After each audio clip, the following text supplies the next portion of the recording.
पास में कैसे लोग बार्टर सिस्टम का इस्तेमाल करते थे। सारे हिडन चार्जेस पूछो पहले।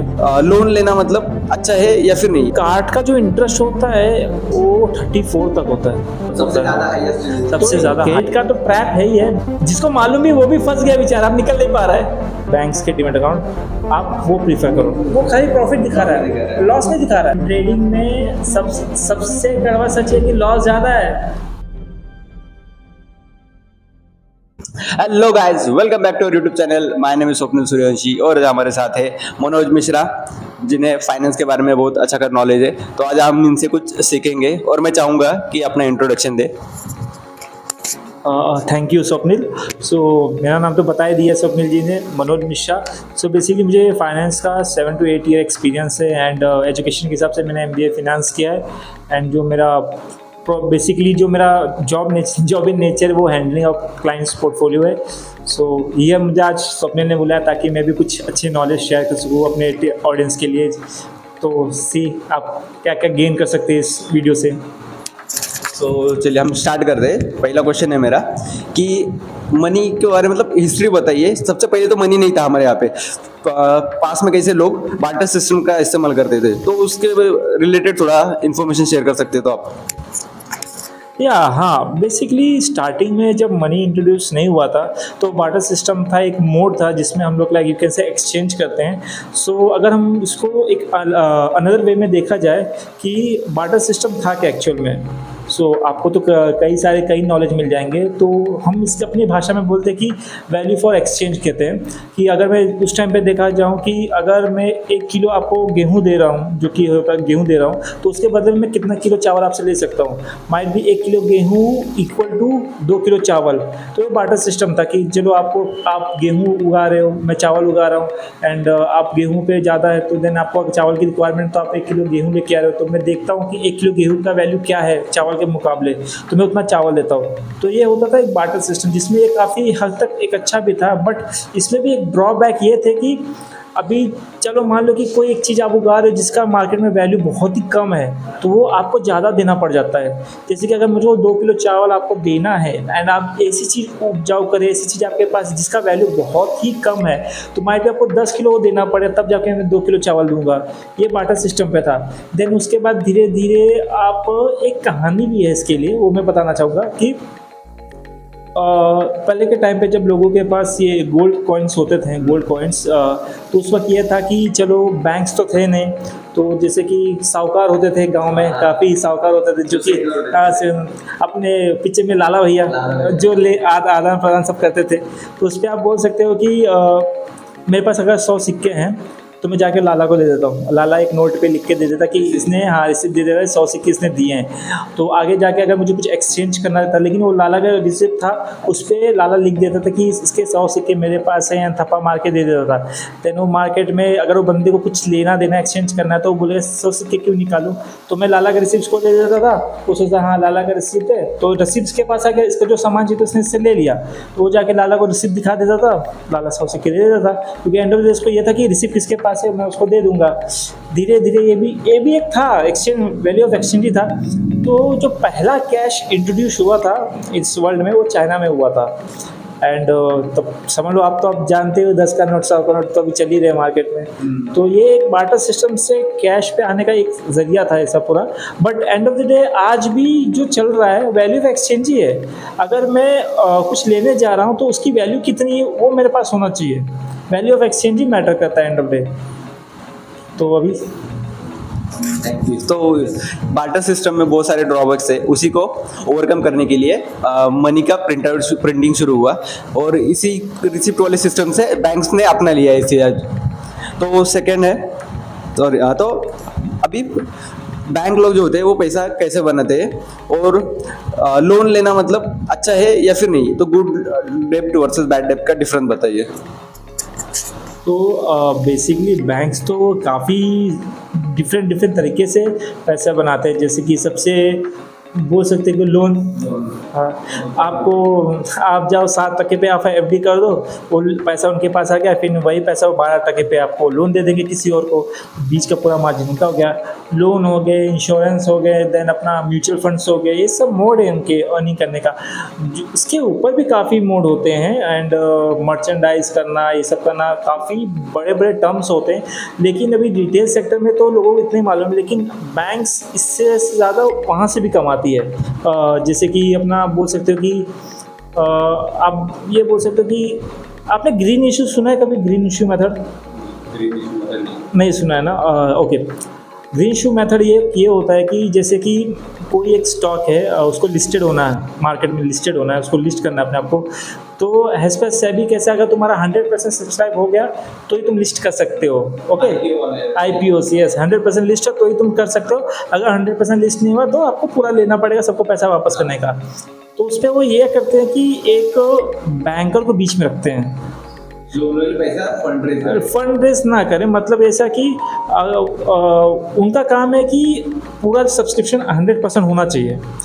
या तो वो खुद ही खरीद के रख लेंगे, बट उनको 100%, तो वहाँ पे भी वो अर्न करते कुछ ना कुछ। सो अभी आपका जो क्वेश्चन है गुड लोन और बैड डेब्ट जो भी है, और डिपेंड करता है कि आप वो पैसा कैसे यूटिलाइज करते हो। हाँ यस। तो अभी आपका अगर बिजनेस का रिक्वायरमेंट है तो आप अगर लोन ले रहे हो, आपका बिजनेस रन हो रहा है आपसे एंड आप अर्न करो, देन वो गुड लोन ही हो आपके लिए। बिकॉज आप बिजनेस में उससे ज़्यादा, जैसे कि आपने 12% पे उठाया है, लेकिन आपका जो बिजनेस अर्न कर रहे हो 17% पे, तो इस गुड एंड आप अर्न कर रहे हो अपने बिजनेस से। सो एंड ये होम लोन को तो आजकल बोलते हैं गुड लोन है, कि आपका एक एसेट तैयार हो रहा है। एंड तो डिपेंड करता है कि आप उस पैसे को कैसे इस्तेमाल करते हो, तब वो गुड लोन और बैड लोन पे होता है। बस ये गुड लोन बैड लोन का यही मतलब है। गुड लोन बैड लोन का मतलब, अगर आप अपनी एजुकेशन के लिए या फिर बिजनेस के लिए लेते हो तो उसे गुड लोन बोलते हैं। और या फिर आप बैड लोन मतलब आप पर्सनली खुद के लिए, एंजॉयमेंट के लिए, या कुछ भी ऐसी चीज़ जो शो ऑफ करने के लिए वगैरह, कुछ लोग शादी के लिए वगैरह लेते हैं, हॉलीडेज़ के लिए लेते हैं, तो उसे बैड लोन में क्राइटेराइज करते हैं, मतलब डिफ्रेंशिएट करते हैं। नॉट लाइक दैट, लोग गुड लोन और बैड लोन पे डिफ्रेंशिएट करते हैं कि उस पैसे की आपके जीवन में कैसे यूटिलाइज होती है। मेन वो होता है, अगर मैं पैसा ले रहा हूँ, समझ लो कि अगर मैं कुछ पैसे ले रहा हूँ अपने एजुकेशन पे डाल रहा हूँ, तो आगे जाके मेरे को उस पैसे इन्वेस्टमेंट के बाद जो मेरे को रिटर्न्स आएंगे, मेरी सैलरी होगी, कुछ भी होगा, तो मैं उसको बोल सकता है इसमें गुड लोन है, क्योंकि इसको इन्वेस्ट करने के बाद मेरे को कुछ ग्रोथ आया। अब हॉलीडेज़ पे जाते हैं कुछ लोग, जाते हैं, इट्स ओके, मेंटली वो रिफ्रेश कर रहे हैं अपने आप को, बट कहीं ना कहीं अगर आपका वेल फाइनेंस है उसको लेके, मतलब आप पे कर रहे हो, सब मैनेजेबल है, then every loan is good loan. अगर आप मैनेज नहीं कर पा रहे उस चीज़ को, then even though home loan is a bad loan for you. मतलब अगर आप पे करने में दिक्कत आ रही है आपको, देन आपको वो बोल सकते हो कि गुड लोन नहीं है वो। अभी आप भी देखो तो आज के टाइम पे कार लोन कितने लोग ले लेकिन सोच के क्या लेते हैं कि हम इतना अर्न करेंगे, ये करेंगे, but end of the day अगर कुछ भी हो जाता है, बैंक्स कार खींच लेती, घर भी ले लेती है, तो वो मैं बोल नहीं सकता कि ये गुड लोन है, ये बैड लोन है। हाँ, अगर आपका पर्पस पॉजिटिव निकल रहा है देन इट्स गुड लोन, अगर आपका पर्पस टोटली नेगेटिव हो गया तो पूरा बैड ही लोन हुआ है। Thank you for that explanation. तो फिर अभी मेरा नेक्स्ट क्वेश्चन है कि अभी एफडी में पैसे रखना अच्छी बात है, या फिर हमारा कितना पैसा उसमें होना चाहिए? भाई देख, एफडी में आज की डेट में अभी जैसे कि अभी मान लो कि इन्फ्लेशन जो चल रहा है अपना, कंटिन्यूसली रेपो रेट्स जो आरबीआई बढ़ा रही है, तो एफडीज में तो आपको आराम से 7% मिल जा रहे हैं। Not like big one, senior secure वालों को तो एफडी में आराम से मिल जा रहा है पैसा, हाँ आराम से मिल जा रहा है, उसका चिंता नहीं। एंड बट एफडी से ज़्यादा बेटर अगर मैं इन्वेस्टमेंट्स बोलूँ तो बॉन्ड्स है। बॉन्ड्स में आज के टाइम पे आराम से अगर आप जाते हो तो 11 to 12% मिल जाते हैं। बॉन्ड्स अवेलेबल हैं जो 11 to 12% दे रहे हैं। ये भी नहीं है कि चलो रिस्क फैक्टर बोल रहे हो, रिस्क फैक्टर चलो ठीक है, रिस्क फैक्टर भी आ जाता है। अगर मैं बोलूँ कि आप जिस बॉन्ड में इन्वेस्ट कर रहे हो, बॉन्ड सीनियर है, सिक्योर है एंड कोलेटरल है, मतलब कुछ बॉन्ड्स होते हैं जिसके पीछे कोलेटरल रखी जाती है कंपनी। जैसे फॉर एग्जांपल कि अगर मैं कुछ बॉन्ड में लाना चाहता हूँ मार्केट में, मुझे फंड रेज करना है अपनी कंपनी के लिए एंड बॉन्ड में लॉन्च करना चाहता हूँ, मैं अपना IPO नहीं निकालना चाहता हूँ, मैं अपने स्टेक्स मार्केट में नहीं जाता, बट मेरे को फंडिंग की रिक्वायरमेंट है, मुझे अपना बिजनेस ग्रो करना है, तो मैं बॉन्ड ला रहा हूँ, तो मैं क्या बोलता हूँ कि मेरे कंपनी में जितनी मशीनरीज हैं, गाड़ी हैं, लैंड है, एसेट्स हैं, उसको मैं एज ए कोलेटरल रख देता हूँ। तो सारे डॉक्यूमेंट्स सेबी और आरबीआई को देने के बाद वो बॉन्ड मार्केट में आ जाता है। तो अगर मैं कहीं पे भी डिफ़ॉल्ट करता हूँ तो उसके बाद उनके पास राइट्स है कि वो सेल करके जो इन्वेस्टर उनका पैसा वापस किया जाए। तो आप अगर देख रहे हो कि एंड देखो, अगर मैं कहूँ कि अगर आप एफडी में भी इन्वेस्ट कर रहे हो, चलो 10 लाख 20 लाख डाल दिया, बैंक डिफ़ॉल्ट हो गया, कितना देगा बैंक? 5 लाख। हाँ, वो यही लोगों को मतलब ये है कि वो लोग सोचते हैं कि बहुत ज़्यादा सेफ है। नहीं, अगर बैंक डिफ़ॉल्ट हो गया तो कितना देगा? 5 लाख। ये लिखा हुआ भी 5 लाख के ऊपर वो नहीं देंगे, कहाँ से देंगे? 1 CR तक उसमें रखती है। देखो, ये तो नॉर्मल सी बात हो गई, लेकिन अभी क्लाइंट्स तो अभी आज के टाइम जो इन्वेस्टर है काफ़ी स्मार्ट भी हैं, वो एक अकाउंट नहीं बहुत अकाउंट से एफडी के 5 लाख करते हैं। तो ये एक हो जाता है। यही अगर अभी क्लाइंट है जिसको मतलब दिक्कत नहीं चाहिए कि मेरे को अभी 20 लाख से एक वन शॉट में इन्वेस्ट करना है, then I can suggest go with this, ये वाला अपना ये बॉन्ड्स में जाओ, सीधा 20 लाख डालो। चलो वो भी छोड़ो, बॉन्ड्स अगर बॉन्ड्स में इन्वेस्ट करना है, लेकिन मुझे वो कंपनी में इन्वेस्ट नहीं करना जिस कंपनी का बॉन्ड्स है, जीसेक में शिफ्ट करो। जीसेक सिक्योरिटीज़, अगर आज की डेट में जीसेक एक ऐसा फंडा है, आप समझ लो कि जो गवर्नमेंट्स होती है वो तो अपना आईपीओ नहीं ला सकती ना, उनको फंड रेज करने के लिए बॉन्ड्स चाहिए, जिसको हम जीसेक कहते हैं। तो जीसेक भी आपको आराम गवर्नमेंट सिक्योरिटीज़, वो भी आराम से आपको 7% दे देगी। तो अगर वही मैं बोला, अगर अर्निंग के लिए अगर एफडी आपको लग रहा है इन्वेस्टमेंट के लिए, तो वो अपना आपका चॉइस है कि आपको एफडी में करना है कि नहीं करना है वो। बट अगर रिटर्न्स देख के इन्वेस्टमेंट करना है तो एफडी से ज़्यादा बेटर ऑप्शंस मार्केट में अवेलेबल हैं, जो कि आपको अच्छे रिटर्न्स भी देंगे। और सिक्योरिटी फैक्टर में ये भी है कि आराम से आपको मतलब ऐसे कोलेटरल बीच में रहेगा, तो देखो जितना रिस्क फैक्टर उतना रिटर्न, ये तो आपको मालूम है। अगर 12% कोई कंपनी आपको दे रहा है तो डेफिनेटली बात है, सिक्योर बॉन्ड तो रहेगा नहीं, अनसिक्योर बॉन्ड रहेगा। बट अगर वो मार्केट में एक पोजीशन लेके बैठा है, तब तो आप इन्वेस्ट करोगे ना कि मार्केट में उसका पोजीशन है, नाम है, 12% दे रहा है, आराम से इन्वेस्ट कर सकते हो। तो यस, ये हो गया। अभी मैं टाटा का बॉन्ड बोलता हूँ, मैं बोल रहा हूँ टाटा का बॉन्ड है, 11% दे रहा है, अनसिक्योर, इन्वेस्ट करोगे? क्यों? टाटा का नाम है। हाँ, अभी मैं कंपनी का नाम लेता हूँ, अगर आपने सुना रहेगा तो ठीक है, अगर नहीं सुना रहेगा तो अलग बात है। सैटर्न सुना है? सैटर्न क्रेडिट क्या है? नहीं सुना है? सैटर्न भी एक अच्छी कंपनी है, पुरानी कंपनी है, नहीं पता तो मैं नहीं करूँगा। नहीं, 11% रिटर्न दे रही है, सीनियर सिक्योर है, आराम से 11% मंथली पे आउट। ले भाई, लो, कितना डालना इन्वेस्ट करना करो, जितना 11% दे रही है। अभी मैं बोलूँ अन्नपूर्णा का नाम सुना है? Annapurna micro finance.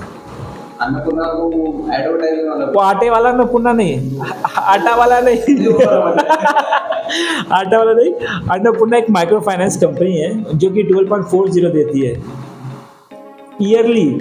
आपके 1 लाख अगर इन्वेस्ट कर रहे हो तो आपको हर महीना 1,000 आता है। सो यहाँ पे ये फैक्टर भी है। लोग तो एफडी को मैं एज ए इन्वेस्टमेंट प्रोडक्ट मानता हूँ, बट वो डिपेंड करता है क्लाइंट्स की कैसी रिक्वायरमेंट है। कोई क्लाइंट डरता है, कोई क्लाइंट नहीं डरता है, तो वो उनके रिक्वायरमेंट पे, वरना जिसको जहाँ इन्वेस्ट करना कर सकता है। हाँ, होता है, बहुत चॉइसेस रहते हैं। तो आपने बॉन्ड्स के बारे में बताया, म्यूचुअल फंड्स है और बहुत चीज़ें रहती है, गवर्नमेंट स्कीम रहते हैं। तो अभी मेरा ये क्वेश्चन है कि इन्फ्लेशन क्या है और ये इन्फ्लेशन अपने इकोनॉमी के लिए अच्छा है या फिर बुरा है? देखो, इन्फ्लेशन तो एक समझ लो कि कंट्री को पूरा जज किया जाता है इन्फ्लेशन के दम पे। अभी यूएसए का भी देख रहे हो क्या चल रहा है, यूएसए मार्केट हिला हुआ है पूरी तरह से। अभी कहाँ पे उनका जीसेक 1 आई थिंक 1 या 2 उस पर चल रहा था, कहाँ उनका जीसेक 4% पे चल रहा है। तो मतलब जीसेक उनका 4% पे, अपने इंडिया का इन्फ्लेशन 6% पे चल रहा है। तो इन्फ्लेशन एक बोलते कि इम्पॉर्टेंट फैक्टर है किसी कंट्री के लिए। अगर उस कंट्री को ग्रो करना है तो इन्फ्लेशन मैटर्स करता है हर कंट्री के लिए। इन्फ्लेशन तो आप बोल सकते हो कि विदाउट इन्फ्लेशन, अगर मैं मान लो चलो कि एग्ज़ाम्पल देता हूँ मैं, कैसे समझाऊँ मैं अभी आपको इसको, बहुत मतलब सिंपल है। आपको अगर इन्फ्लेशन नहीं होगा, सैलरी हाइक कैसे होगी? सबसे मेन तो यही है। तो इन्फ्लेशन का डेफिनेशन है, सीधी से बता रहा हूँ। अगर जो चीज़ आज आप 1 रुपये का एक खरीद रहे हो, आगे जाके वही चीज़ आपको 3 रुपये में खरीदनी पड़ेगी। तो इसके लिए मैं यही बोलूँगा, जो आपका इन्वेस्टमेंट फैक्टर है, जो भी आप इन्वेस्ट कर रहे हो, रिटर्न्स उसके हमेशा ईयरली इन्फ्लेशन को बीट करना चाहिए। इन्फ्लेशन को बीट नहीं करे तो इन्वेस्टमेंट का मतलब आप अपने मनी को खुद ही मार रहे हो, मतलब खुद ही मार रहे हो। मतलब एक तो टाइम कंज्यूमिंग हो रहा है, पैसे की वैल्यू भी नहीं बढ़ रही है, एंड जिस दिन वो लेने जा रहे हैं तो वो उस प्राइस में भी नहीं मिल रहा है। समझ लो, मान लो कि हम दोस्त हैं, हम दोनों के पास 1-1 लाख रुपए आ गया, एंड आपने क्या सोचा कि चलो हम लोग इन्वेस्ट कर देते हैं, आगे कुछ घर वर गाड़ी जो भी लेना है लेने अपन इन्वेस्ट कर देंगे अपने को। हाँ, तो आपके पास भी 10 लाख है, मेरे पास भी 10 लाख है। हाँ, तो आपने क्या सोचा, चलो मैं एफडी में डाल देता हूँ। हाँ, एंड आप सीनियर सिटीजन तो हो नहीं, आपको ज़्यादा से ज़्यादा 60% पकड़ लो, चलो मैं 60% भी दे देता हूँ आपको, 60% दे देता हूँ। अभी 10 लाख का 60% निकालो बैठ के, 1 लाख का 7,000, 7,000 इंटू 10 करो, 70,000 हो गया। 70,000 आप कमा रहे हो। हाँ, मैंने ही वो 10 लाख को चलो म्यूचुअल फंड में डाल दिया। ओके, म्यूचुअल फंड में डाल दिया। चलो अभी 70,000 आप साल में कमाए ना, 70 इंटू 10 साल तक करो, कितना हो गया? 10 साल कर दो, 7 लाख कमा लिया। बट मैंने उस 10 को इन्वेस्ट किया म्यूचुअल फंड में, अब मेरा 10 ऑलमोस्ट आना का 40-50,000 50 लाख हो चुके हैं। चलो ठीक है, हम लोग एक घर लेने जा रहे हैं, वो घर की वैल्यू ही मतलब इन्फ्लेशन के हिसाब देगा 20 लाख, चलो मान लो कि 30 लाख का है, आपको फिर भी पैसे कम पड़ गए। मेरे पास तो पैसे इन्वेस्ट भी हो गए प्लस और बच भी गए।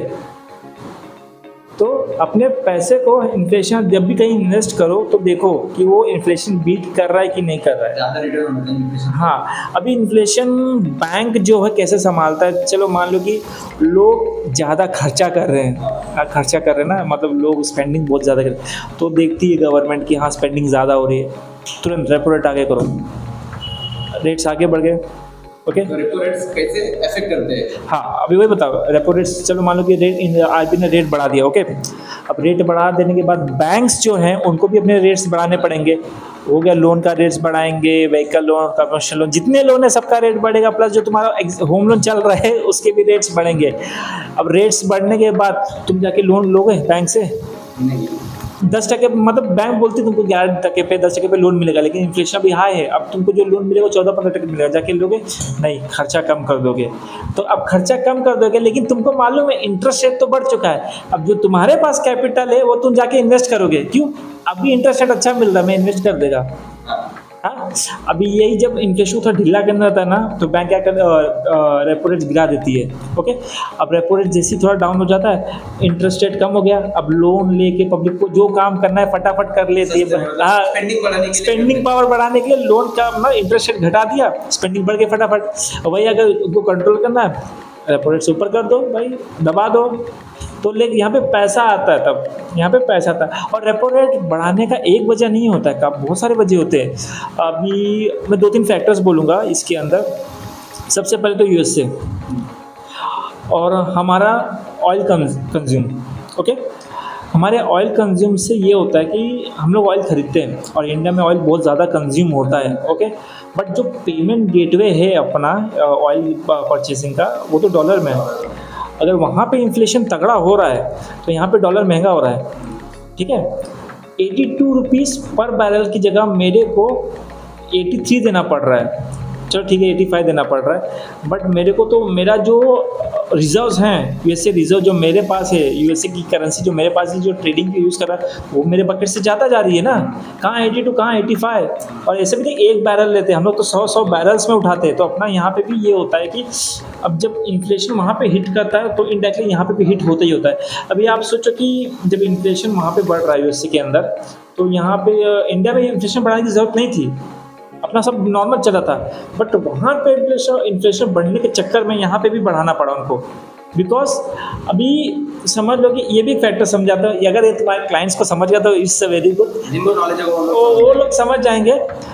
आप एक सिटीज़न हो यूएसए के, हाँ मैं एक सिटीज़न हूँ इंडिया का। ओके, आप इंडिया में इन्वेस्ट करते हो, क्यों? यहाँ पे आपको आराम से 8-9% मिल रहे हैं, आपके खुद के कंट्री में आपको 3% मिल रहा है। हाँ, अगर आप इंडिया के इसके अंदर इन्वेस्ट भी कर रहे हो, 9% कमा रहे हो, चलो 30% पे भी कर दिए, हाँ, तो भी आप आराम से 5% कमा रहे हो, वहाँ से तो ज़्यादा ही कमा रहे हो ना यहाँ पे। कन्वर्जन फीस सब पकड़ लिया, फिर भी 5% का अर्न कर लिए, तो आपको तो बेटर हो गया। अब वहाँ की कंट्री इन्फ्लेशन को मैंने मतलब वहाँ पे दिक्कत चल रहा है, तो वो लोगों ने बोला चलो मैं भी अपना इंटरेस्ट रेट बढ़ा देता हूँ, मैं 4% कर रहा हूँ अपना। हाँ, अब वहाँ पे आप 4% कमाओगे, यहाँ पे 5% कमाओगे। 1% के लिए आप पैसा यहाँ वहाँ करोगे नहीं, आप सीधा सीधा वहीं इन्वेस्ट करोगे। इंडिया में तो करेंसी रुक गई, जो इन्वेस्टर यहाँ से यहाँ इन्वेस्ट करने वाले थे अब तो इन्वेस्ट भी नहीं करेंगे, वो अपने पास ही रखेंगे। तो वो करेंसी फ्लो मैनेज करने के लिए भी आरबीआई को रेट्स बढ़ाने पड़ते हैं, ताकि वहाँ के पैसे यहाँ आए, कि हमको भी चलना है आगे। ये एक दिक्कत होती है। तो थैंक यू। तो ये अभी बहुत कम लोग को समझेगा, बट जिनको समझेगा वो ठीक है, नहीं समझे तो भी ठीक है।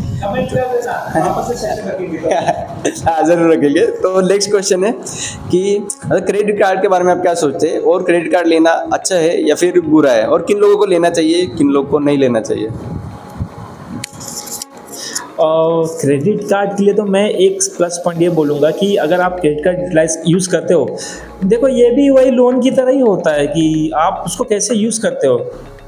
देखो उसके अंदर रिवॉर्ड्स पॉइंट्स जो होते हैं वो सबसे प्लस पॉइंट होते हैं कि आप रिवॉर्ड्स पॉइंट को यूटिलाइज कर सकते हो, आपको लॉजेस मिलते हैं, फ्री एक्सेस मिलते हैं, कई सारी चीज़ें डिस्काउंट्स मिलते हैं। अमेजॉन फ्लिपकार्ट हो गया, उसके अंदर भी आपको क्रेडिट कार्ड यूज़ करने पे डिस्काउंट देते हैं काफ़ी 5% तो अगर आप यूटिलाइज कर रहे हो एंड आप उसको प्रॉपर पे कर पा रहे हो टाइम टू टाइम, तो इट्स वेरी गुड। एंड सबसे प्लस पॉइंट क्रेडिट कार्ड का ये है कि आपको एक लेवरेज दिया जाता है टाइम का, 50 दिन का लेवरेज दिया जाता है। एंड उसके अंदर भी अगर आप प्रॉपर स्मार्टली यूज़ करो तो आप दिक्कत, जैसे कि मान लो कि आपका इस महीने का टारगेट है कि आपको 10,000 यूज़ करना कार्ड से, हाँ, एंड बिल जनरेशन जो है 18 तारीख का है, तो आप 1 से 18 के बीच में आपने 10,000 यूज़ कर लिया, फिर 18 के बाद आपने वापस 10,000 यूज़ किया, बट ये बिल जनरेट होगा नेक्स्ट मंथ में। तो मतलब अगर आप स्मार्टली यूज़ कर रहे हो उस चीज़ को तो इट्स गुड फॉर यू। अगर अगर आप अननेसेसरी चीज़ को यूटिलाइज कर रहे हो क्रेडिट कार्ड से एंड आपको पे करने में दिक्कत आ रही है, देन वो आपके लिए बेटर नहीं है। एंड ऑफ यही होता है कि अगर आप कार्ड कोई भी चलो ठीक है, कार्ड्स कुछ भी हो, ये बने क्यों हैं? अपने यूटिलाइजेशन के लिए बने हुए हैं कि हम उसको यूज़ करें, एंड उसमें उनका भी फ़ायदा है, हमारा भी फ़ायदा है, ओके। बट आई सजेस्ट कि जो कार्ड फैक्टर है अगर आपका प्रॉपर है, आप पे कर सकते हो, मैनेज कर सकते हो, एवरीथिंग इज़ प्रॉपर, तो well and good, it's okay, चलेगा आराम से यूज़ कर सकते हो। क्रेडिट पॉइंट बढ़ रहा है, इसमें क्रेडिट पॉइंट को यूज़ करो, कुछ भी करो आपको। लेकिन अगर आपको कुछ भी क्रेडिट कार्ड का टर्म्स में है तो एक बार प्लीज़ अपने जो भी क्रेडिट कार्ड आपको दे रहे हैं उनसे पूरा पूछ लो कौन सा इंटरेस्ट रेट कैसा है, कन्वर्जन चार्जेस कैसे है, अगर आगे जाकर आपको ईएमआई में कन्वर्ट कराना है तो वहाँ पे चार्जेस कैसे, ईएमआई फैक्टर क्या क्या करता है, मतलब उनको सारे हिडन चार्जेस पूछो पहले। क्योंकि आज के टाइम पे कैसा है कि वो लोग जो क्रेडिट कार्ड बेच भी रहा है ना, उसको उतना नॉलेज नहीं है, उसको खाली बेचने से मतलब है, लेने वाले को तो और भी नहीं है। ओके, मैं आपको एक कहानी बताता हूँ कि जब मैंने फर्स्ट टाइम क्रेडिट कार्ड लिया था तो मैं भी जोश में ले लिया था कि चलो भाई कार्ड मिल रहा है, हमें बोला चल ठीक है, अच्छी बात है भाई, सब लोग यूज़ करते, मैं भी, मैं मतलब ऐसा नहीं कि मेरे को इस्तेमाल करना था, मैं बोला सबके पास है भाई, मेरे पास भी होना चाहिए भाई थोड़ा। तो कार्ड तो मैंने इस्तेमाल कर लिया, ओके। अब मेरे को ना बिल जनरेशन मालूम था ना कुछ मालूम था, मैं कार्ड स्वाइप करता था, यूज़ करता था। तो मुझे ना जिस दिन बिल जनरेट होने का ना, तो मैं देखने का कि मिनिमम पे आता था, कितना पे करना है, मैक्स इतना, मैं समझ नहीं पता क्या है। मैं सोचा था मिनिमम पे कर दिया तो ये उसमें एडजस्ट करेगा, फिर नहीं। तो मैं ऑलमोस्ट 6 महीने खाली मिनिमम पे कर रहा था।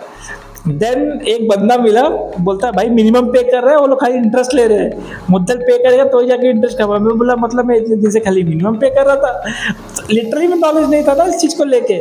देन तो मैं पढ़ा उसके बारे में कि क्या कैसे होता है, देन मुझे मालूम पड़ा कि हाँ वो मिनिमम पे तो वो लोग खाली ब्याज ले रहे हैं। तो मतलब मैंने बैंक को, जिस बैंक का मतलब कार्ड इस्तेमाल करता उसको हवे में ही हर महीने 3,000 दे रहा हूँ, ले भाई, जबकि मैं चाहता था कि मैं दे के ख़त्म कर सकूँ इस चीज़ को लेके। तो बोला यार, तो वही बोल रहा हूँ, कार्ड जो है फैक्टर, अगर तुम मैनेजेबल हो उसके लिए then card is good for you. अगर तुमको नॉलेज नहीं है तो पहले नॉलेज लो तब कार्ड लो, वरना तुम लॉस में हो। उसका इंटरेस्ट क्या होता है क्रेडिट कार्ड का, और वो मिनिमम पे भरते हैं वो लोग, तो उस पर भी इंटरेस्ट लगता है, ये भी लोगों को नहीं पता होता है, तो उसके बारे में भी बोल दीजिए। हाँ, तो कार्ड का जो इंटरेस्ट होता है वो 34 तक होता है, ईयरली 34 तक होता है, सबसे ज़्यादा हाईएस्ट वही है, 34 तक होता है। एंड ये भी एक बार पूछ लेना कि जब भी आप ये कार्ड लेते हो, अगर मैं ईएमआई में कन्वर्ट कराता तो कितने टके पे रहता है। जैसे कि मेरे कुछ कार्ड्स थे एंड मैंने जो ऑलमोस्ट मैंने पहली बात तो ऑलमोस्ट सारे कार्ड मैंने बंद करा दिए। मैं बोला भाई नहीं चाहिए, ये बहुत बेकार चीज़ है। नहीं, अभी जो यंग जनरेशन है मतलब जो अभी जॉब के लिए उतरे हैं वो लोग तो हाँ वो लोग तो कार्ड ले रहे हैं। बट अभी जो हम लोग कार्ड, अभी तो कार्ड का कैसा कि सर इसके साथ हमको ब्लूटूथ भी देंगे, हैंडसेट भी देंगे, सब कुछ देंगे, लेकिन आप कार्ड लो। उनको मालूम है ये जो 300 रुपये का हैंडसेट हो तो एक झटके में कवर कर लेंगे, एक फाइन में कवर कर लेंगे। बट बाद में जो कार्ड के ट्रैप में आप फंस जाओगे ना, उसमें निकलने के लिए आपको पर्सनल लोन लेना पड़ जाएगा कि भाई इसको भरना है। तो फ्यूचर स्पेंडिंग पहले से ही करना। हाँ, आपका फ्यूचर स्पेंडिंग पहले डिसाइड है। मतलब आज के टाइम पे जो आप देख सकते हो कि मेरे को अगले महीने कितना भरना है इसी महीने मालूम पड़ गया है। ये डेट पे भरना है, ये डेट पे भरना है, अगले महीने कितना भरना है इसी मालूम पड़ गया। अगले महीने जो खर्चा आएगा वो अगले महीने पे टलेगा। तो यही मतलब एक ट्रैप है, बहुत बड़ा ट्रैप है जिसमें लोग फंसते जा रहे हैं। तो लोगों को पता भी नहीं है, मेन तो ये लोगों को पता भी नहीं है। जिसको मालूम भी वो भी फंस गया बेचारा, अब निकल नहीं पा रहा है। तो इसका सोल्यूशन क्या है? सोल्यूशन क्या, तुमको भरना ही भरना है। देन अगर नहीं भरे तो कोई कॉल्स आएंगे हरासमेंट के, भरो भरो भरो भरो। देन वो भी आपको रिकवरी एजेंट से सब बात करना पड़ेगा। एंड ये भी एक दिक्कत की बात हो जाती है। देन आप क्या करोगे, पर्सनल लोन लोगे, वो भरोगे, देन कार्ड वापस भरा जाएगा, देन वापस अंदर से बचे चलो स्वाइप कर लेते, कार्ड तो भर दिया, फिर ट्रैप और फंस जाओगे। तो कार्ड का ट्रैप बहुत बेकार होता है। कार्ड को मैं तो ये बोलूँ जितना से कार्ड अवॉइड करो। हाँ, सामान लेना है पैसे जमा करके लो तो ज़्यादा बेटर है। जो पुराने हम लोग के, आप सोच सकते हो कि 90s में हमारे फादर जो थे कम कमाते थे, लेकिन they are very happy with their spendings. क्यों? उनको मालूम है ये चीज़ करना, पैसा जमा करो ले लो, ये चीज़ करना, पैसा जमा करो ले लो। अभी आज के टाइम पे जब से आप समझ लो EMI सिस्टम्स आए हैं, तब से आप पे लेटर वाले आए हैं, कितना मतलब फाइनेंशियली अगर मैं बोलूँ महीने का जो 1 लाख कमा रहा है भाई, 1 लाख कमाता है, हैप्पी है? बोलता है काय का हैप्पी यार, बहुत दिक्कत है। मैं बोलता हूँ 1 लाख कमाता है, बोलता है यार सब 1 लाख है, कहाँ भरना पहले मालूम है। और वही जो बंदा ऑलरेडी डेप्ट फ्री है, मतलब महीने का 30,000 भी कमा रहा है, 40,000 भी कमा रहा है, वो 10,000 में पूरा स्पेंडिंग करके 30,000 बचा रहा है अपना। तो क्रेडिट कार्ड तो ट्रैप है ही है। But end of the day में ये भी नहीं बोलता कोई भी प्रोडक्ट तुम्हारे उसके लिए, बट तुम्हारी स्पेंडिंग पे डिपेंड करता है कि हाँ वो तो कंट्रोल हो सकता है कि नहीं।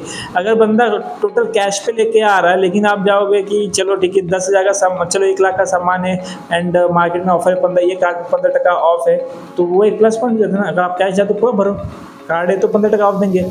तो डिपेंड करता है कि तुमको कार्ड को हैंडल करने में कितनी दिक्कत आती है। अगर कुछ नहीं आता then it's okay product for you. Thank you. तो होप ये समझा तो अच्छी बात है आप लोगों को क्रेडिट कार्ड के बारे में, कि क्रेडिट कार्ड को यूज़ आप अच्छे से करोगे तो आपके लिए बेनिफिशियल है, और आपको आप अपने अगेंस्ट में करोगे तो वो पूरा आपको डिस्ट्रॉय कर देगा। तो मेरा नेक्स्ट क्वेश्चन है अभी कि इसमें स्टॉक्स मार्केट के बारे में थोड़ा बात करते हैं, उसके हिस्ट्री के बारे में, और क्या क्या ऐसे स्कीम्स है, गवर्नमेंट स्कीम्स जो लोग इसमें इन्वेस्ट कर सकते हैं, तो उसके बारे में। दोनों भी 2 अलग अलग क्वेश्चन है। स्टॉक मार्केट तो हिस्ट्री हिस्ट्री तो देखो उतना तो डीप में नहीं, मैं तुमको यही बोलूँगा कि एक ये कपड़े मंडी होती थी, कपड़े की मंडी होती थी जहाँ पे ये मतलब बोली लगती थी फिजिकल, बाजार मार्केट जो कुछ है। तो एक पिक्चर देखा रहेगा आपने शायद, ये गुरु भाई, अब अभिषेक बच्चन की, हाँ। तो देखो ना एक मंडी में जाता था कि ताला लग जाता है, देन वो लोग चिल्ला के केला से बेचते हैं, देन वो धीरे धीरे लूट होते होते अभी आज देखो स्टॉक मार्केट बन गया। तो अब यही नॉर्मल से मतलब स्टॉक मार्केट तो स्टार्टिंग में था, मतलब बाइंग सेलिंग तब से चली आ रही है, आज तक बाइंग सेलिंग चल रही है। बट ये फैक्टर मैं एक चीज़ बोलूँगा, जिसने डिमांड एंड सप्लाई का कॉन्सेप्ट अच्छे से समझ गया ना, वो स्टॉक मार्केट में राजा है।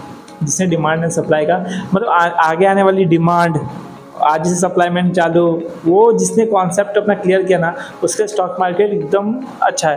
तो एक ये हो गया। देन एक और मूवी, एक वेब सीरीज आई थी हर्षद मेहता, स्कैम, वो भी काफ़ी एक मतलब अगर जिसको थोड़ा बहुत जानना है नॉलेज मार्केट में क्या होता है वो भी देख सकते हैं, उसके अंदर भी अच्छा खासा इन्फॉर्मेशन अवेलेबल है।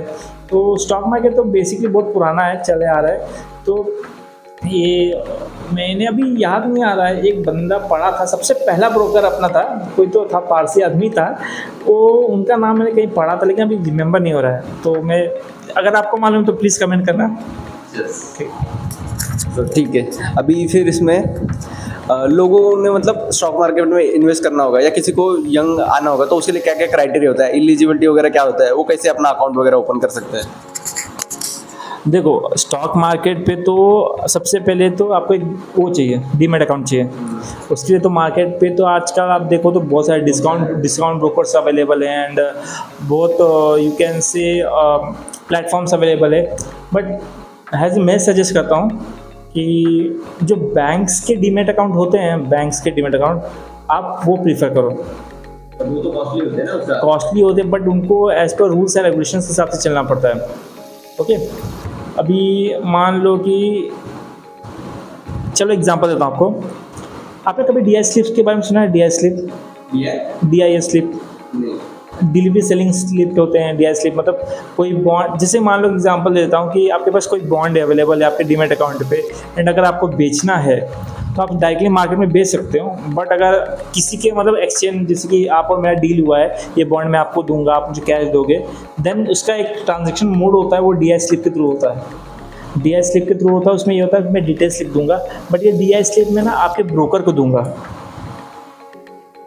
मतलब समझ रहे हो, मैं आपके ब्रोकर में अपने ब्रोकर को दूंगा, सॉरी अपने ब्रोकर को दूंगा, मैं भरूंगा अपने ब्रोकर को दूंगा ये डीमैट अकाउंट में ये पर्टिकुलर आपको भेजना है। आप वहाँ मार्केट में पैसा लगाओगे, मैं मार्केट में बॉन्ड भेजूंगा, देन वो ICICI इंडियन क्लियरिंग कॉर्पोरेशन पूरा एक्सचेंज करके दे देगा। ओके, बट अगर मैं ग्रो बोलूँ, ज़ीरोधा बोलूँ, तो ये DI स्लिप तो मुझे कुरियर करना पड़ेगा, वहाँ पहुँचेगा, तब तक मैं T2 की डील लगती है, मैक्स T2 डील लगती है, T3 में जाएगा नहीं, तब तक मैं शायद वो डील भी कैंसिल हो जाएगी।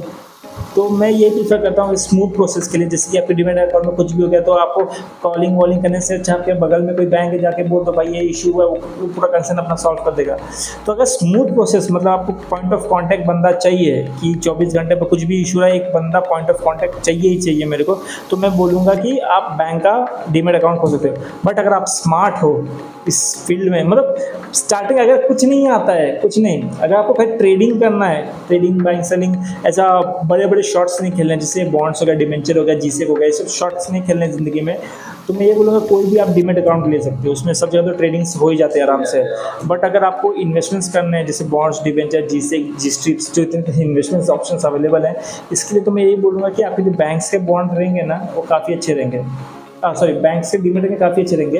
एंड डिपॉजिट में अगर NSDL होगा तो काफ़ी अच्छा है। NSDL CDSL होता है ना, हाँ, तो NSDL का होगा ज़्यादा बेटर होगा, क्योंकि उसका एक स्पीडी ऐप होता है, उसके अंदर ऑलमोस्ट सारे जो फंक्शंस हैं अवेलेबल होते हैं। मैं प्रमोट नहीं कर रहा, CDSL भी अच्छा ही है, पर मैंने यूज़ किया है NSDL, तो NSDL बहुत ज़्यादा प्रीफरेबल अच्छा होता है कंपेयर टू CDSL।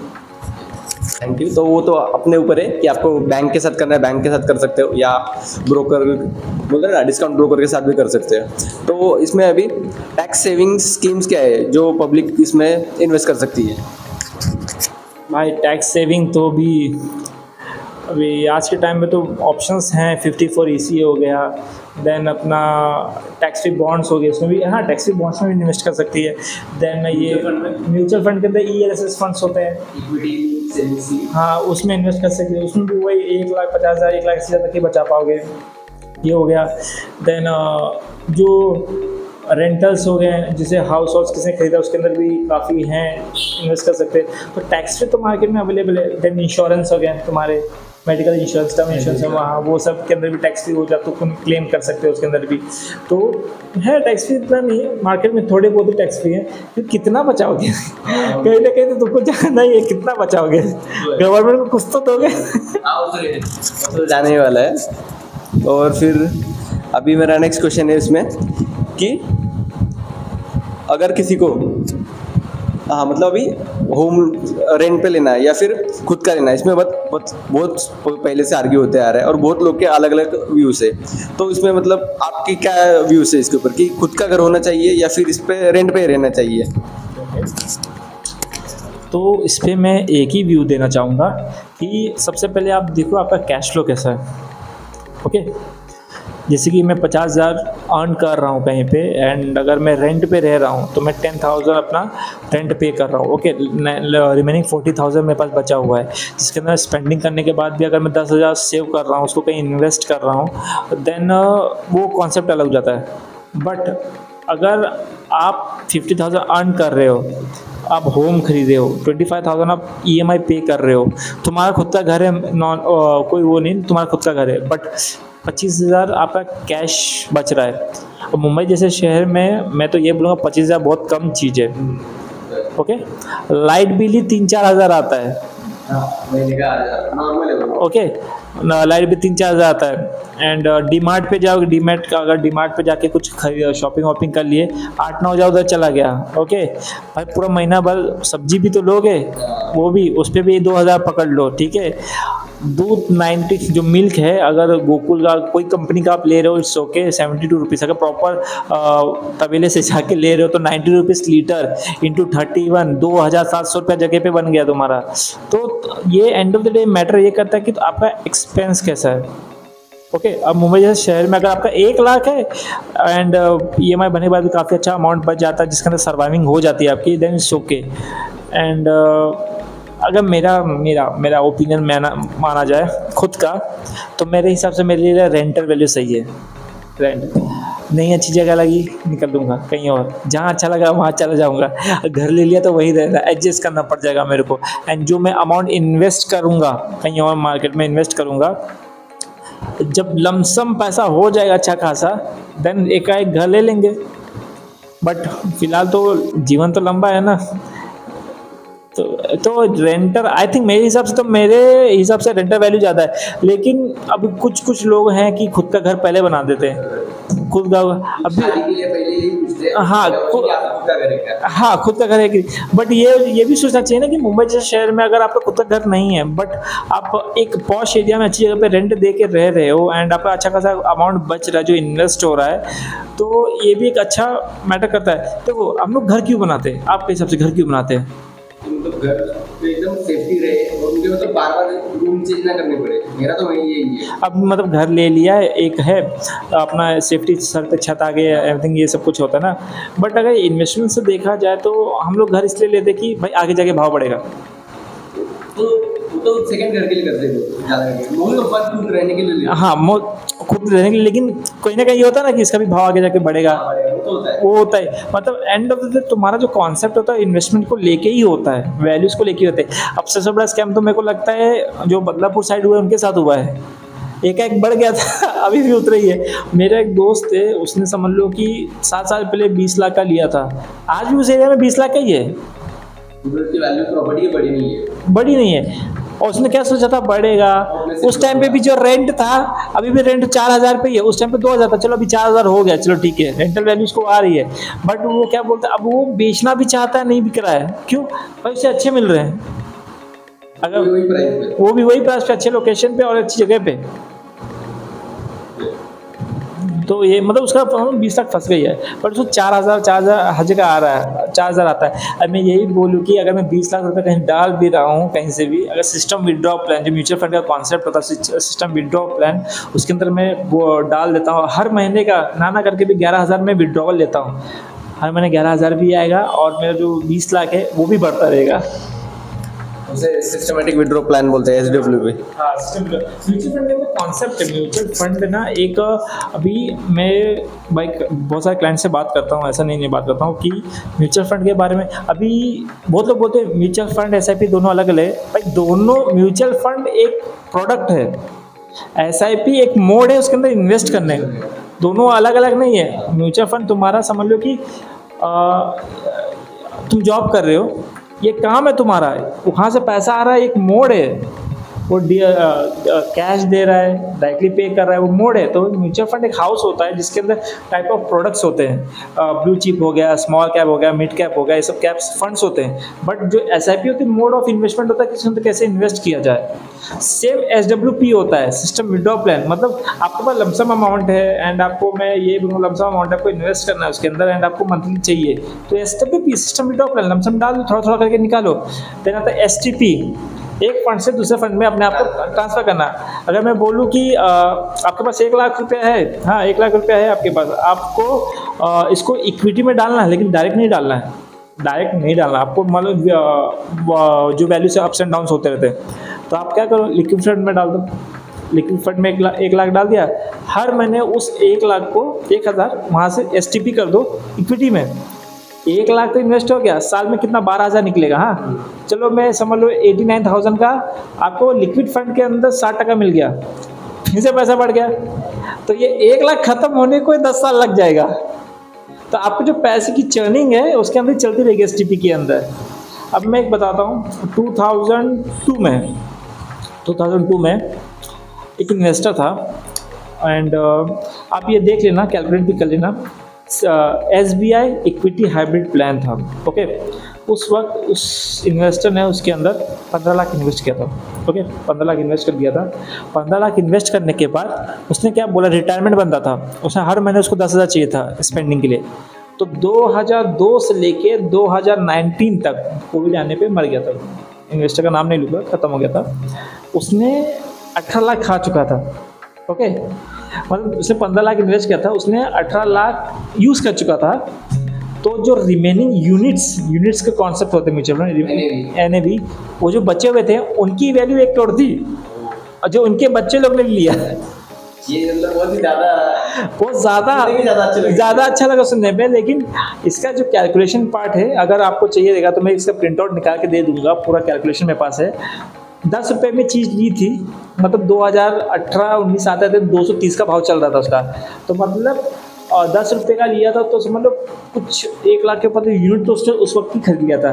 तो हर दिन थोड़ा हर महीने थोड़ा यूनिट बेच के वो 10-10 हज़ार आता। बट एक जब भाव बढ़ना स्टार्ट हुआ, पर यूनिट का भाव बढ़ा ना उसके अंदर, तो ये तो गया ही गया, लेकिन अपने बच्चों को बड़ों को बहुत ज़्यादा, अगर बच्चे उसके अगर उस वक्त भी विड्रॉ नहीं किए होते, आज की डेट में 2 करोड़ पार था। तो एक बोलते ना पावर ऑफ वो कंपाउंडिंग नहीं, मतलब पावर ऑफ यूनिट्स। जो यूनिट्स तुम्हारे पास म्यूचुअल फंड में यूनिट ज़्यादा रखो अपने पास, यूनिट जितना ज़्यादा होगा उतना अच्छा रहेगा। ऐसा नहीं बोला कि भाव भी बढ़ेगा, नहीं, यूनिट्स खरीदो, जितना जल्दी को उतना खरीदो, जितना हो उतना। अभी जो NFOs आते हैं, जो न्यू फंड ऑफर्स आते हैं, जो 10-10 रुपये के रहते हैं, अगर अच्छे मिल रहे ना, दबा के रख लो अपने पास, आगे जाके भाव तो बढ़ेगा ही बढ़ेगा। निप्पॉन का एक फंड है, निप्पॉन का फंड है, वो समझ लो कि 1999 में आया था, जिसने भी नाना करके भी 5,000 इन्वेस्ट किया था, उसको 9 लाख मिला था अभी। हाँ, मतलब 1999 में, तो कितना ड्यूरेशन भी तो देखो। हाँ, तो ये एक फैक्टर। एंड अभी भी अगर कोई इन्वेस्ट करेगा म्यूचुअल फंड्स के अंदर, तो उसको प्रॉफिट ही आगे आने वाले टाइम पे अपना जो सेंसेक्स है, BSE है, NSE है, वो थोड़ी ना 20,000 या 60,000 पे रुकेगा, वो 2 लाख या 1 लाख पे पार होगा ही होगा। तो आगे जाके ग्रोथ तुमको होना ही होना है। ठीक है, तो हम लोग ने जो भी म्यूचुअल फंड के बारे में बोला वो कोई भी सजेशन नहीं है, तो हम लोग क्या डिस्कशन के लिए था। तो अभी अगर किसी को मतलब ग्रेटेस्ट इन्वेस्टमेंट क्या है जो आप कोई कर सकता है? ग्रेटेस्ट इन्वेस्टमेंट मैं यही बोलूँगा, टाइम इज टू, सब टाइम का खेल है। अगर आपका एज कम है, नहीं वो मैं ऐसे नहीं बोल रहा हूँ कि मतलब म्यूचुअल फंड रिलेटेड शेयर या कुछ भी, मतलब अपने ऊपर सबसे अच्छा इन्वेस्टमेंट तुम्हारा नॉलेज है। जितना तगड़ा तुम्हारा नॉलेज रहेगा, उतना ज़्यादा इस कॉन्सेप्ट को समझने में आसानी होगी। अभी 2021 में जब हम लोग ने ये स्टार्ट किया था हमारे फाइनेंशियल सेक्टर में, तो उतना नॉलेज नहीं था। धीरे धीरे जब नॉलेज पैसा आता है, नॉलेज से पैसा आता है, और इतना ये होता है कि फ्यूचर प्लानिंग तुम्हारा अच्छे से जाता है। ओके, मैं ये बोल रहा था कि अगर मेरे पास 6 लाख रुपया है, हाँ 6 लाख रुपया है, मेरे को इन्वेस्ट करना है, मुझे वो पैसा जो अमाउंट की रिक्वायरमेंट है, मेरे को 2048 में इतना मेरे को अमाउंट चाहिए, तो मैं वो 6 लाख मेरे पास अभी पड़ा है, तो मैं उसको ऐसी जगह इन्वेस्ट करूँगी, ये पैसा रिटर्न्स हटा दिया। इन्वेस्टमेंट जो होते हैं ना, वो गोल्स को लेके होते हैं, रिटर्न्स को लेके नहीं, कभी नहीं। क्योंकि अगर तुम रिटर्न्स को लेके रखोगे ना, अगर 10 का 20 भी होगा तो निकाल लोगे, और अगर तुमने गोल रखा कि 10 का जब तक 100 नहीं होगा मैं नहीं निकालूंगा, 100 होने पे निकालो तो उसकी वैल्यू होगी। तो यही होता है। अगर मैं देखूँ कि मेरे पास आज 6 लाख रुपया है, एंड मुझे 2048, अभी 2023 चल रहा है ना, 2048 में 50 लाख की रिक्वायरमेंट है, मुझे कुछ भी फंक्शन करना है, शादी करना है, किसी कुछ करना है, तो मुझे ये सोचूंगा कि मैं ये एंड पैसा सिक्योर होना चाहिए, उस वक्त मेरे को उतना चाहिए। ओके, आइदर मैं म्यूचुअल फंड में जाऊँगा, बट गारंटी नहीं उस टाइम उतना मिलेगा, ज़्यादा भी मिल सकता है, कम भी मिल सकता है। हाँ, परफॉर्म क्या, कितने हज़ार म्यूचुअल फंड्स हैं, परफॉर्म कितने करते हैं? थोड़े ही रहते हैं जो अच्छे चलते हैं। हाँ चलो मैं ढीला ढीला पकड़ता हूँ कि 6% भी देते, 7% भी देते, 8% भी देते, 9% भी देते, बट कुछ लोग देते भी नहीं है, माइनस में चल रहे हैं, नेगेटिव में चल रहे हैं। तो अब यहाँ पे ये होता था कि मैं इन्वेस्ट किधर कुछ ही रहा, तो मैं एक ऑप्शन देता हूँ, मैं इन्वेस्ट करता हूँ उसके अंदर जी स्ट्रिप। अब ये क्या है ना, जी हाँ गवर्नमेंट सिक्योरिटीज बोल सकते हो उसको, लेकिन जी स्टेप अलग टाइप का एक सिक्योरिटी होता है जिसके अंदर वो क्या करता है मालूम है, गवर्नमेंट 100 रुपये की चीज़ है ना, वो आज आपको 6 रुपये में दे देगा। जीरो कूपन बॉन्ड सुना कभी, ये वो है स्ट्रिप्स। तो अगर मैं 6 लाख आज इन्वेस्ट करता हूँ जीरो कूपन बॉन्ड्स में जिसकी वैल्यू 50 लाख है 2048 में, तो मैं तो कंफर्म रिटर्न पे मैंने इन्वेस्ट किया है। मतलब मैं आज 6 लाख डाल दिया, मुझको कंफर्म है दुनिया यहाँ की वहाँ, मेरे को तो 50 लाख देना ही देना है इसको। तो ये एक बड़ा प्लान होता है। एंड अगर आपको वेल्थ क्रिएट करना है, मतलब ये कैसा कि कैलकुलेटेड इन्वेस्टमेंट है कि हम मुझे एक पर्टिकुलर अमाउंट की जरूरत है उस टाइम पे, तो मेरे पास ये ऑप्शन है। ये कहाँ से है, नॉलेज से आया। नॉलेज नहीं होता जिस टाइम नहीं पता क्या है। आपको नॉलेज बढ़ाने के लिए क्या करना चाहिए? नॉलेज बढ़ाने के लिए तो सबसे पहले खुद को टाइम दो। जो हम रील्स देखते हैं आजकल इन्फ्लुएंस जो होते हैं, जैसे कि तुम भी जो नॉलेज फैला रहे हो, तो रील्स देखो ऐसा नहीं, लेकिन इन्फ्लुएंस देखो, वो जो नॉलेज दे रहा है बंदा वो करेक्ट है कि नहीं पहले वो भी देखो। अभी राइट नाउ आप देख सकते हो ट्रेडिंग के कितने रील्स आ रहे हैं, बहुत ज़्यादा। अरे 10,000 20,000 30,000 40,000 इतना कमा रहे हैं। बट मैं यही बोलूँगा कि वो देख के मार्केट में मत करो, वो खाली प्रॉफिट दिखा रहा है, लॉस नहीं दिखा रहा है। ये ऐसे होता है कि कोई भी लॉस दिखाता है, प्रॉफिट नहीं दिखाता है। देखो एंड ऑफ द डे उसका मोटिव क्या है, अर्न करना। तो प्रॉफिट दिखा रहा है, यूजर्स बढ़ रहे हैं, उसके फॉलोअर्स बढ़ रहे हैं, एंड 1 लाख हो गया, अपने अकाउंट को मोनेटाइज कर देगा, कमाएगा अपना, लॉस तो नहीं दिखा रहा है। अगर वो बंदा लॉस भी दिखा रहा है, प्रॉफिट भी दिखा रहा है, देन इट्स ओके, तब फॉलो करो चलेगा। बट अगर वो खाली प्रॉफिट दिखा देना, एक बार रुको, सीखो। वो जो स्ट्रैटेजीज अपना रहा है, अगर मैं बोलता हूँ तुमने 100 ट्रेड भी लिया, 2 ट्रेड तो सक्सेसफुल हो ही जाएंगे, ऐसा भी नहीं कि नहीं होंगे। कॉल पुट कोई तो एक चल देगा, हाँ वो तो है, बट लॉस वो भी तो इम्पोर्टेंट है फैक्टर।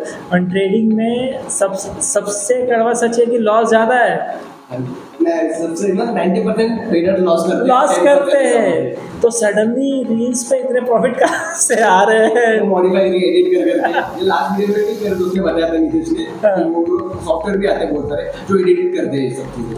वो सिंपल प्रॉफिट। देखो मार्केट से पैसा निकालना बड़ा मुश्किल है, बट एक बार आपको मालूम पड़ गया ना तो मार्केट देता रहेगा पैसा तुमको। बस तुम मार्केट को टाइम दो, अपना नॉलेज बढ़ाओ, अपना सबसे पहले रिस्क कैपिटल समझो। मनी लूज नहीं करना है, मनी लूज करो, पर इसको इमोशन मत लो कि 10 समझो 1,000 का नुकसान हुआ है तो शाम तक 1,000 कवर कर लोगे, और वापस खोल देगा तो वापस ले लेगा तुमसे। एक दिन में एक ट्रेड, धीरे धीरे नॉलेज हो गया, एक्सपर्ट हो गए स्ट्रीम में, देन लो एक दिन में जितना ट्रेड लेना है लो, जितना करना है कुछ भी करो। और टाइम से ही आता है, टाइम से everything come with time and experience. मेरे को आज इतना नॉलेज है क्योंकि 7 साल मैंने इसको दिए हैं, तब जाके मेरे को इस सब टर्म्स मालूम पड़े हुए हैं। अगर मुझे वही 7 साल पहले मुझे कुछ नहीं मालूम था। ये होता है जब तक तुम्हारे पास टाइम नहीं है और एक्सपीरियंस नहीं है, तो मैं यही बोलूँगा पहले अपने नॉलेज को बिल्डअप करो। एकदम बोलते हैं ना, एक बार जब धार लग जाती है ना, तब जब कटता है ना बहुत स्पीड से कटता है। बिना धार के काटना चालू करोगे तो 1 सेकंड में 1 कटेगा, अगर धार लगे तो 1 से 2 दिन फट काटना चालू कर दो तो स्पीड नहीं रुकेगी। एंड ये भी ना कि एक बार सीख गए तो छोड़ दो, और नए नए टेक्निक्स आते हैं उसको अपडेट इम्प्रूव कर सकते हो। एंड SIP तो सुना ही होगा, स्मार्ट SIP। देखो स्मार्ट SIP जो टर्म है ना, ये मैं यूज़ करता हूँ लोगों के लिए नहीं, स्मार्ट SIP। लेकिन आप गूगल में सर्च करोगे स्मार्ट SIP के बारे में मालूम पड़ेगा आपको। इसमें क्या होता है मालूम है, मार्केट पीक पे जो तुम्हारी SIP कटने दो, ओके। मार्केट अगर नीचे गिरा ना, तुम जेब से ज़्यादा इन्वेस्ट करो, ओके। अभी देखो कैलकुलेशन तुम्हारा ठीक है, तब मैं पूछूँ, नहीं तो ठीक नहीं है, बट मैं बोल सकता हूँ। ओके ठीक है। अभी 1 रुपये का एक बिस्कुट है, ठीक है। अभी 10 रुपये तुमने इन्वेस्ट किया SIP के, हर महीने 10 रुपये डाल रहे हो। अभी 10 रुपये आप इन्वेस्ट किया, 1 रुपये एक बिस्किट है। कितना बिस्किट आपके पास है? मतलब कितने इसके 1 रुपये का एक बिस्कुट है, आपने 10 रुपये का इन्वेस्ट किया तो कितने बिस्कुट मिले आपको? 10 मिला। हम इसको NAV की टर्म में लेते हैं। हाँ, 1 रुपये का एक NAV है, 10 रुपये का आपने 10 NAV ले लिया। हाँ, अब मार्केट थोड़ा ऊपर उठा। हाँ, अभी 2 रुपये भाव हो गया। हाँ, अब 2 रुपये का एक NAV आ रहा है, तो 10 रुपये कितना हुआ? 5। अब टोटल NAV कितना है आपका? इन्वेस्टमेंट कितना हुआ है? पैसे का? हाँ, 20 रुपये का। 20 रुपये। हाँ, अब मार्केट डाउन हो चुका है। हाँ, अब 8 आने का एक NAV है। हाँ, 10 रुपये वापस तुमने इन्वेस्ट किया, कितना NAV हो गया आपके पास? जो डबल आएगा। कितना NAV है?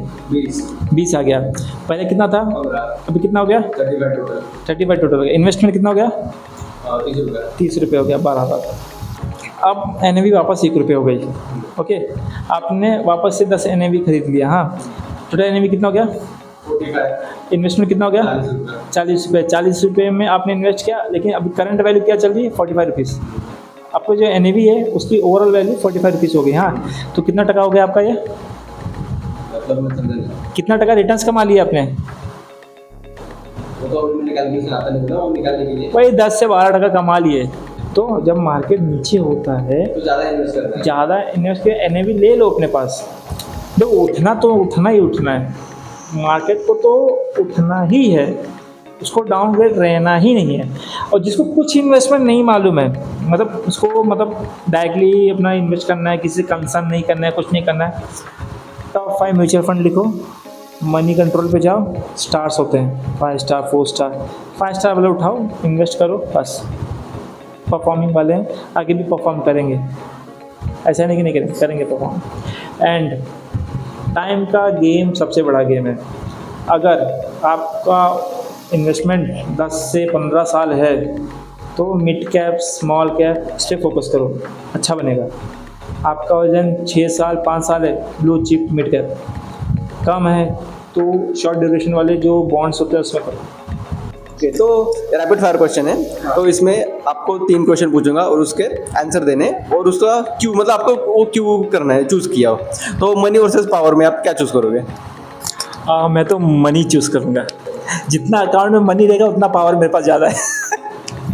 पब्लिक के अपने अपने व्यूज रहते हैं, ठीक है। तो सेकंड क्वेश्चन है कि स्पीड वर्सेस परफेक्शन में आप क्या चूज़ करोगे? मैं परफेक्शन सेलेक्ट करूँगा, क्योंकि एक बार परफेक्शन आ गया, स्पीड तो अपने आप कवर कर लूँगा। ठीक है। अभी थर्ड है कि आपके बैंक अकाउंट में 10 ईयर दिया जाए या इसी नॉलेज के साथ आप 10 ईयर यंग हो जाए। अगर इसी नॉलेज के साथ अगर मेरे को 10 ईयर यंग होना पड़े देन इट्स ओके, बिकॉज अगर मैं 10 साल पहले होता है तो आज की डेट में 10 से ज़्यादा वेल्थ क्रिएट हो जाती है ऑटोमेटिकली मेरी। तो ठीक है, मेरा लास्ट 2 क्वेश्चन है, इसके बाद पॉडकास्ट को एंड करेंगे। कि अगर आप भी आपका सबसे ज़्यादा बोलते ना एक्सपेंसिव थिंग, या फिर आपने सबसे ज़्यादा खर्चा कहाँ पे किया था? सबसे ज़्यादा खर्चा तो आई थिंक मेरे शादी में हुआ था। आज भी हिसाब नहीं मिलता कि कहाँ पे इन्वेस्ट हुआ है, और खर्चा उधर ही ज़्यादा हुआ है।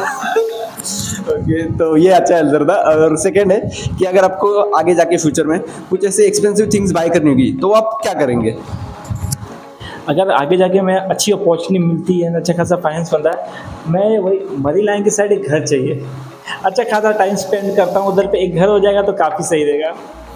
तो ये बहुत सारे लोगों का रहता है कि उन्हें घर चाहिए रहता है, किसी को कार चाहिए रहती है। तो ठीक है, तो आज हमने यहाँ पे बहुत डीप नॉलेज में मतलब फाइनेंस के बारे में बताया। तो अगर आपको अच्छा लगा रहेगा ये वीडियो तो अपने दोस्तों को शेयर कीजिए और इस वीडियो को लाइक कीजिए। Thank you Manoj for coming, आपका वैल्यूएबल टाइम के लिए थैंक यू। अभी एक रैपिड फायर हुआ है, अभी लास्ट के 2 क्वेश्चन है कि अब तक की आपकी एक्सपेंसिव परचेज क्या थी लाइफ में? मेरी एक्सपेंसिव मतलब जो मेरी सबसे ज़्यादा वो हुआ, अभी इस पे तो मैं एक्सपेंसिव तो सबसे ज़्यादा मैंने, अभी कुछ लोग का घर होता है, कुछ लोग का फोन होता है, गाड़ी होती है। अभी क्या बोलेगा, सबसे ज़्यादा एक्सपेंसिव तो मेरा हॉस्पिटल में हुआ है।